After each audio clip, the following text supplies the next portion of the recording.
Hey guys, today I'm going to show you how to connect some older video game systems that use the RCA cables into a TV that doesn't support it. But first of all, please subscribe to our YouTube channel. We have tons of tech videos. We're trying to reach 1,000 subscribers and we'd really appreciate your support. So hit that subscribe button now. Okay, so the first thing to note is that these video game systems use the RCA cables to connect to the television. However, if we have a look at the back of the TV here, so the TV doesn't support RCA. Instead, it has two HDMI inputs. It happens to have a USB input, and it also has these 5 connections over here, which are called component connections, and of course it has the cable connection for coax. Okay, so these 3 cables are called RCA. They're also known as AV for audio video, and they could also be called composite. This here is called component. And so the red and the white are for right and left audio, and the yellow is for video.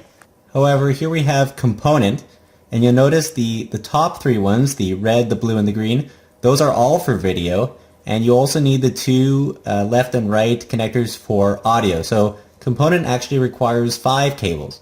Now you should be able to take the left and right audio and plug it into the bottom 2 slots over there for right and left, and I've done that, and it does work for audio. However, when I put the yellow, see it says on the top right Y/video, so I believe Y is for yellow.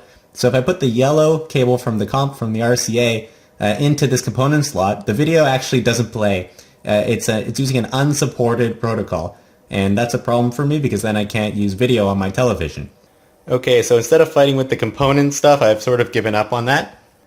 I've purchased this device over here, which I'll put in the description below. It's called a mini AV to HDMI converter. So as you see on the left, those 3 cables are the AV, audio video, or RCA cables, and those are the inputs, and they're going to be connected to the output, which is going to be HDMI. So I'm actually going to make use of the HDMI on the television instead of the component part. Now this box is made by different companies. I've seen a bunch of them with just different branding on them, but they all seem to work the same way.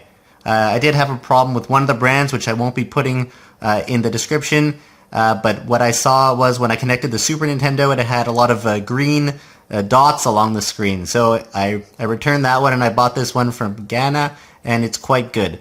It works perfectly now. So with this box here, it says upscaler to 1080p, where you can switch from 720 to 1080p.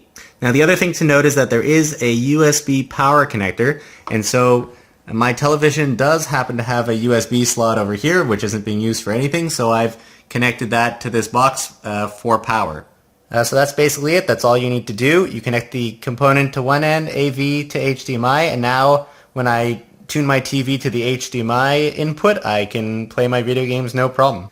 And it takes up the full screen. It might be a little bit stretched, but it's quite good. It's exactly what I've been looking for. Alright, thanks so much for watching. Again, link in the description below, and please subscribe to our YouTube channel. Would really appreciate your support. Also, if you have any other suggestions for tech videos, please write them in the comment section below. And thanks for watching.